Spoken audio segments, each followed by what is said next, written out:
And right now we're going to hear from Musa, who is the CEO of Bridge Labs, a shareholder and a board member at the Brave Group and Luxon Connection. Musa is an entrepreneur and a tech solutions provider. He's also the former Nedbank Digital Marketing Group head and Facebook Africa client partner.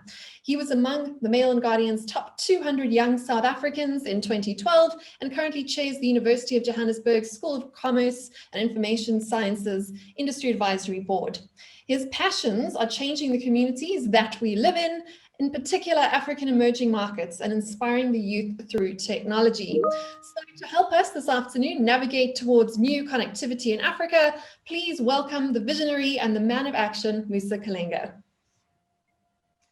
Thank you very much. It's fantastic to be here, Bronwyn. I believe the day has been amazing so far, so I'm really keen to add to an amazing body of knowledge with a great panel of speakers, intellectuals, and contributors. So I'm really, really glad to be here. Thank you for that very generous introduction.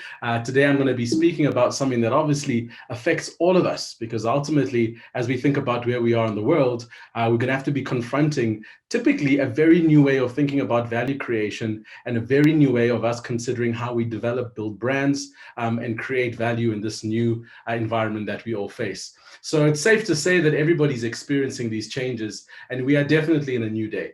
And I think as a result, it's probably incumbent on all of us to think critically about how we develop new ways to tackle some of the challenges that we may face. So a little bit of a homework for everyone to do, if they haven't already. I'm sure this research report has probably been mentioned a few times already, published by the Board of Innovation, all about the shift to a low-touch economy.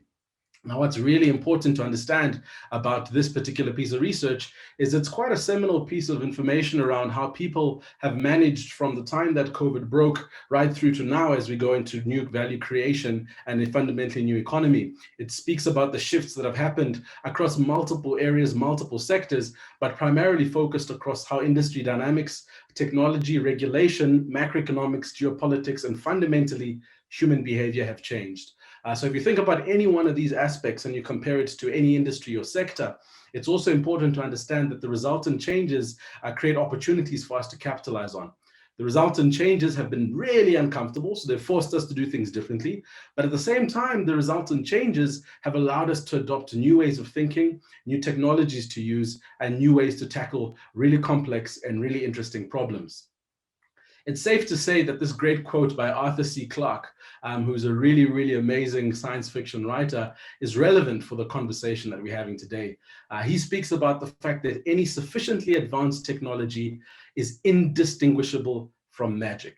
And if you consider how things have evolved since the beginning of time, there was a moment where the only way to communicate was writing a letter, putting a stamp on it, sticking it in a post box, and it ended up reaching someone many months later. If at that point you told them once upon a time, this is the way we do things, but in future you'll be able to click a button and be able to send that same piece of information instantaneously to anyone, anywhere in the world, they probably would have thought that you were smoking something that was, at that time indistinguishable from magic. So as we think about these shifts that have fundamentally happened across all sectors and all industries, and we think about the advances in technology that are happening, it's always really fun to reflect on what that means in the lives that we live. Those of you that have children have probably undergone the most seismic shift to octo-parenting. So previously, you just have to worry about dropping them off at school, making sure that they've got enough to feed and hydrate them for a period of time, pick them up and bring them back home. COVID-19 has turned that all on its head. So this scene may be very familiar to all of us, because when you were just parenting in the Stone Ages, you would wait for these parent-teacher interactions for you to get a report back from how your child is performing. Typically, this would happen monthly or quarterly, and you would go there and you'd get all this data dumped, and they would tell you about how your child is actually a little shit at school. And so you get this information and you have to process it. You have to think about, oh my goodness, my child, who was my absolute pride and joy, who was my bundle of joy, is actually a disaster at school. Problem is, the lag in information from the time the incidents occurred to the time it gets reported to you is actually quite unacceptable. And so what you do is you go back home and you have the stern talking to with your child, and you hope that the next time you have a teacher-parent interaction, things are getting better. In this day and age, things are fundamentally different. I've got 2 children, and the way it works is that I don't necessarily have parent-teacher interactions of this nature. They've been evolved into a very different way of us interacting as parents and teachers. In fact, the model is now parents being involved, the teachers and the technology allowing us to have a better relationship. So in both my children's learning, we use Class Dojo as an example. And what Class Dojo is, it's an opportunity for a teacher to upload every single day the tasks that they're doing, the activities, take pictures, make it quite an immersive experience for a parent who can literally follow the development of their child. So with this advance in technology, think about how that changes the behavior. So previously, I think we'd gather around the table and we'd be able to have dinner, and I'd ask my kids after the fact how the day was at school. And they would obviously tell me elaborate stories, my daughter probably more so than my son, but they would explain how the day was and how it was wonderful or not wonderful and the things that they got up to. At that point, I would prod and I'd ask questions and we'd have a little bit of banter. Now, just imagine the first time I was able to be proactive. I was almost able to be intuitive about the conversation I was going to have. Why? Because I've got this curated timeline of the activities that my children are doing every single day that inform the conversation that I have. I'll tell you what that was. It was magical when it happened the first time. Why? I get home, my kids are there, we're around the table, and I say to my son, so I saw the picture that you drew of that motor car. What brand of vehicle was that? And he looked at me in a bit of a bewildered way because he didn't know how I had that information.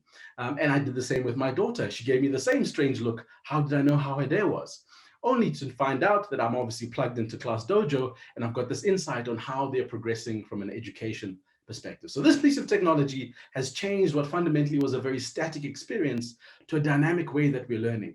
It is an entirely new way for an entirely new day that we're in. Now, some of you may argue that education was forced to go this route, and it's absolutely true. Up until a couple of months ago, there was a lot of resistance around how education would change, not only from a technology perspective, but from a content perspective. And I always think about education as a fantastic way to build an API between our children, content they learn, and the societal experience they have at school. And the concept of an API is really quite simple. It's about understanding how the world is ultimately connected. It comes from a very technical term. Those of you that are techies on the call, the application programming interface, right? It's a set of features. You can build it so that you can integrate one thing into another to create something new. It's the same principle that Uber doesn't have to go and design a mapping infrastructure. They integrate into Google Maps. Same thing that Spotify doesn't have to go and design an infrastructure that gets payment. They integrate into Stripe. It's the same thing that a platform like Waze doesn't have to build a music interface. They integrate into iTunes. So what APIs do is they allow you to be able to create new kinds of value for a new day that we live in. So if you think about the reality of how it works, those of you that have recently bought an iPhone, I mean, back in the day when you bought a device, it was very painful, right? So you buy a new device and you have to go set it up. You have to add your contacts. It was a very manual and very archaic process. Recently, when I did buy an iPhone, you take your old iPhone, put it next to the new iPhone, you turn them on, and the old iPhone is then matched to the new iPhone. The new iPhone asks you whether it should pair with your old iPhone. You say yes, and they clone each other, and that's that, right? That's the power of an API. It's the power of ultimate connectivity to be able to create value. Now think about how much time, how much effort, and what a schlep it was to set up a new device once upon a time. And now it happens like this because of new value created in a new day that we live in.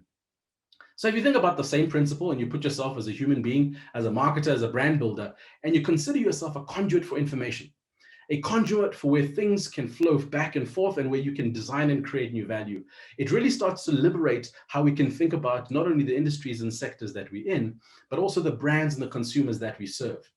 I think that the fundamental core of thinking about it, we are all challenged to close a gap that was created in 1884.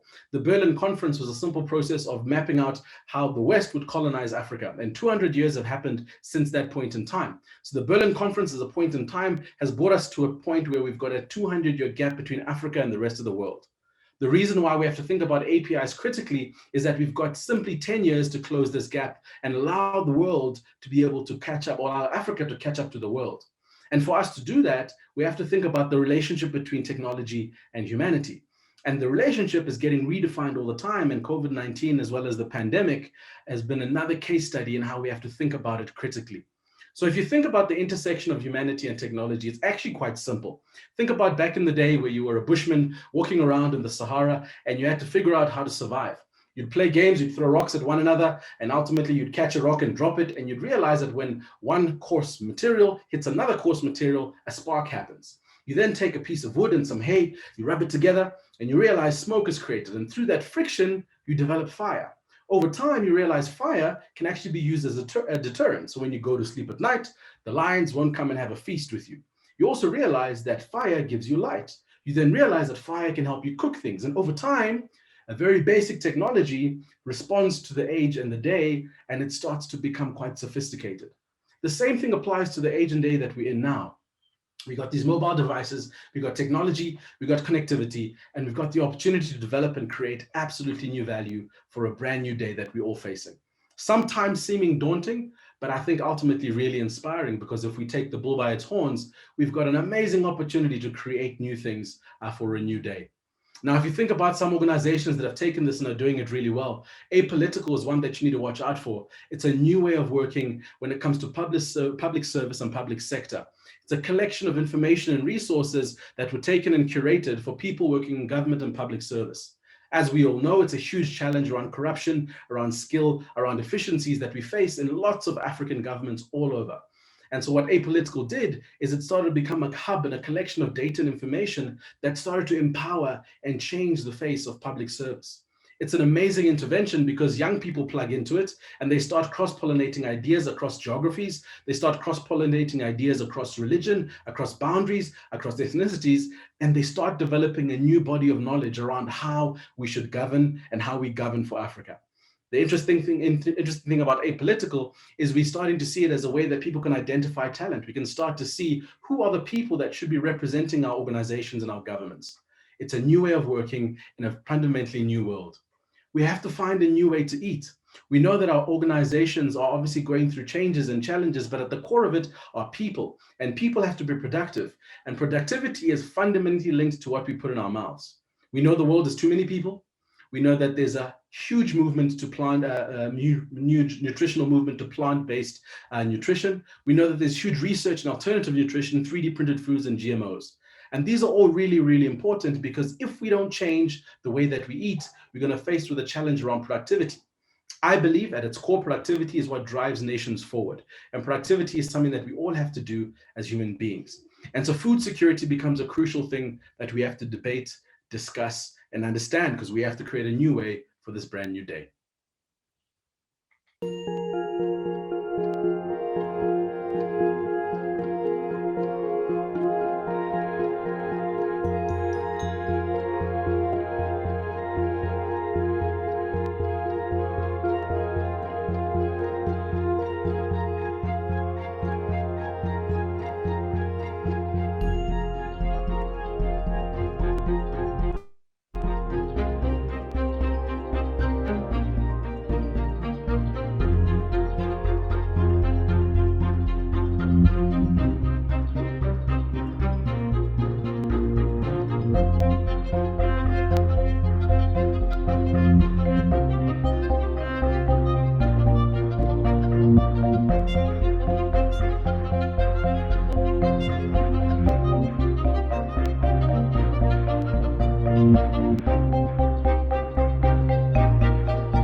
So I believe at the core of the many challenges that we face as a continent, we have to start solving for a new way to eat. It's also interesting that when we look at the data that is presented to us and you consider some of the political and social unrest that's happened globally since 2004, it's interesting to see that the food price index was actually quite high, preceding every single social unrest that happened. And so could it be that hunger is a predictor for social unrest and political instability? Something to think about. I also think that there's a new way to communicate. One of the things that I used to do in my previous life is I worked for a small little business called Facebook. So I spent a lot of time on airplanes and in many different hotel rooms. The one thing that I used to crave for every time I got to a foreign place with a beautiful view was just to connect with my family.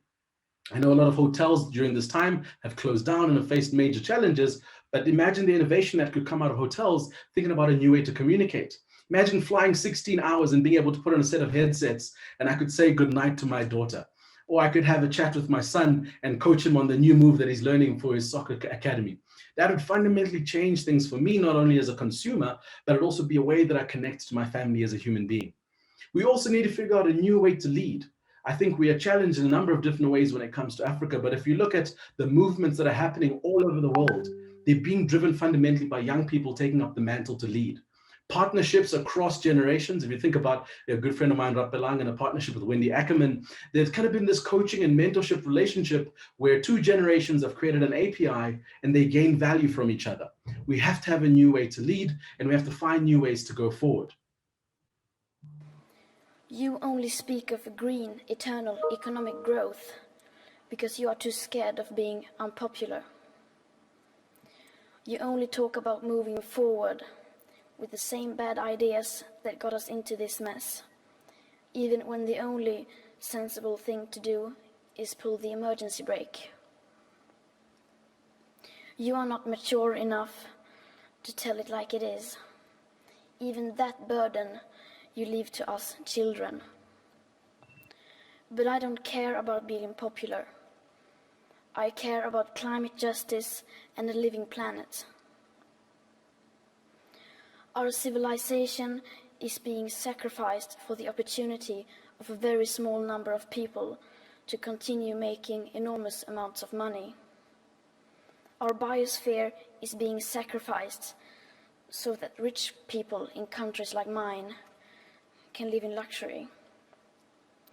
It is the sufferings of the many which pay for the luxuries of the few.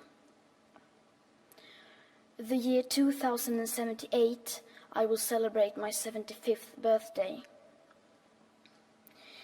If I have children, maybe they will spend that day with me. Maybe they will ask me about you. Maybe they will ask why you didn't do anything while there still was time to act. You say you love your children above all else, and yet you are stealing their future in front of their very eyes. A rather chilling keynote that was delivered by Greta Thunberg, effectively calling us out, effectively saying that we are sacrificing the many for the benefit of the few. And I can completely see my daughter, who's 4 years old, having exactly the same viewpoint and exactly the same opinion. So changing who's leading and who's having the conversation and driving the discussion is critical to how we're going to respond to the new day that we're in. Closer to home, the same kind of discussions are starting to become mainstream, and it's really quite exciting to see as it unfolds and happens right in front of us. I'm sick and tired of the same old people on the same old channels saying the same old things. It's time to switch it up, it's time to disrupt, and it's time to let these old folks in their old age homes, always talking about politics and doing politics, retire and let some new voices come to the fore. The problem is no one's going to do it for us.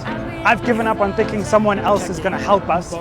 We just need to start our own platforms, do our own things. And that's exactly what we're going to do with SMWX. Make sure you stay tuned.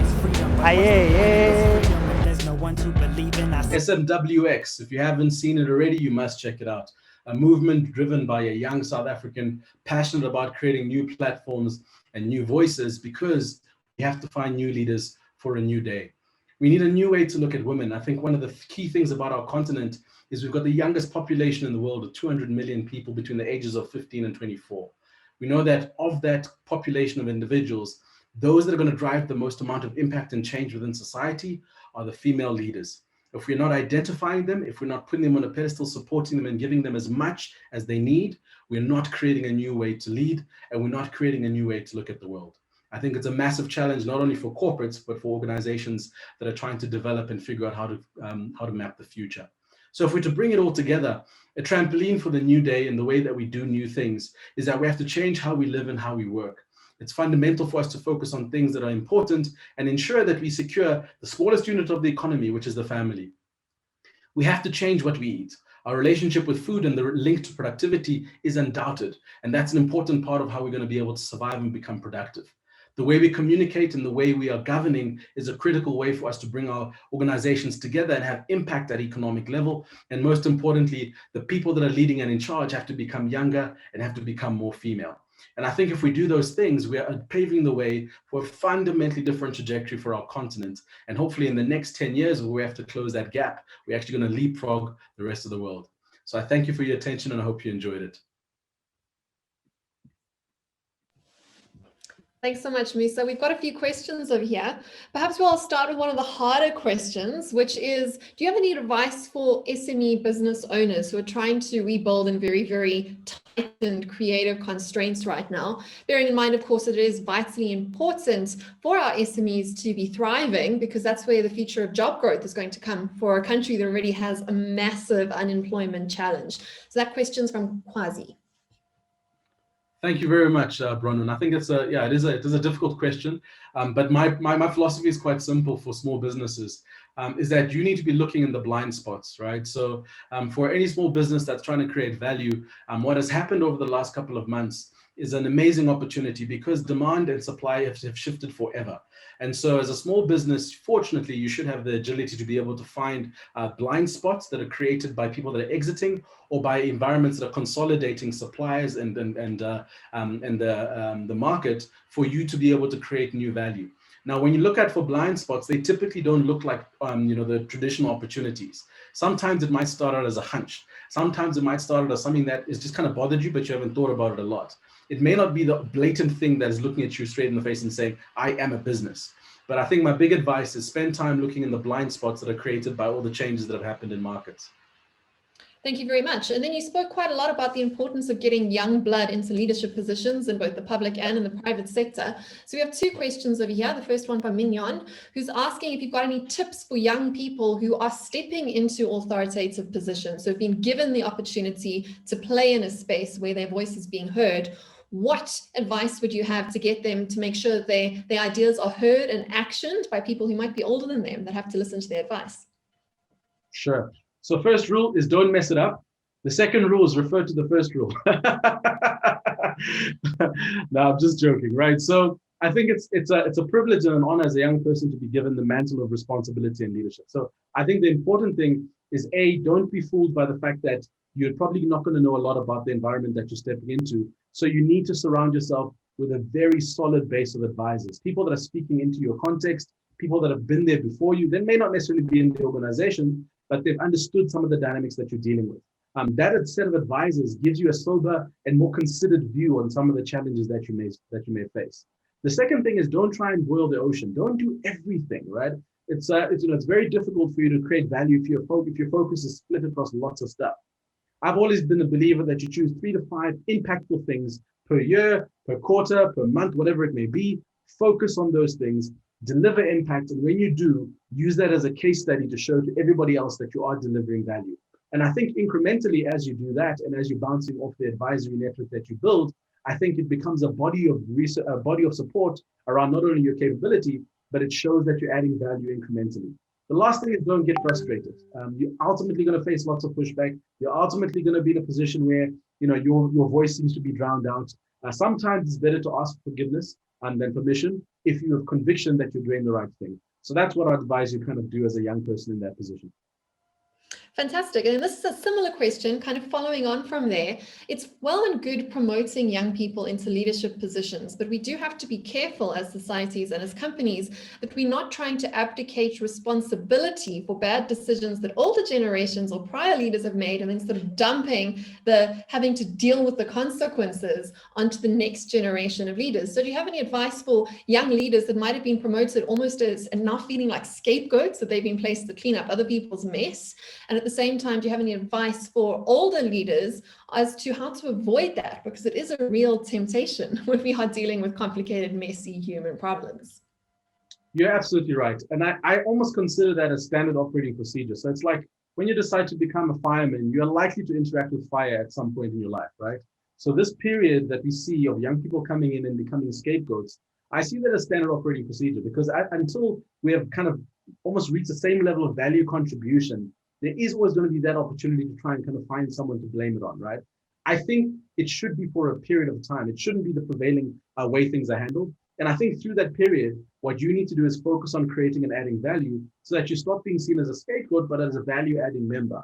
Now, that takes a bit of patience, it takes some maturity, and it takes some time, but it also means you have to manage up, right? It means that you have to be conscious and aware of whoever it is that might be passing the buck, and you need to manage them in such a way that they can see you as someone that contributes value and not as someone that's just simply a scapegoat. So I think, as I said, I think it's unfortunately horses for horses. We are in a context where there are going to be a generation that feel a particular way, and us younger Thundercats feel a different way.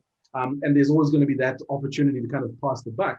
But I don't think it's a very easy thing to escape unless you're creating value and you're changing their mindsets as you go along.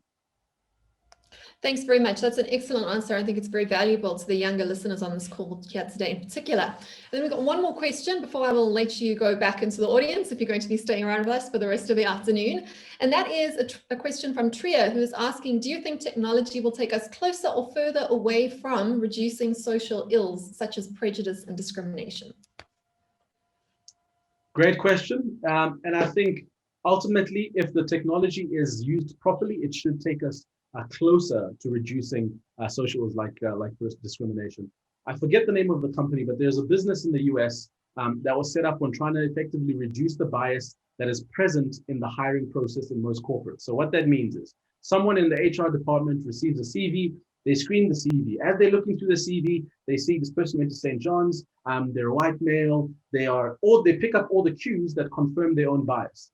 They then look at another CV that's from, Soweto, Supatila High, and all the cues that they don't kind of identify with. Depending on who you are as the HR person, you're going to pick the CV that most aligns to your own bias, whether or not you identify with one or the other.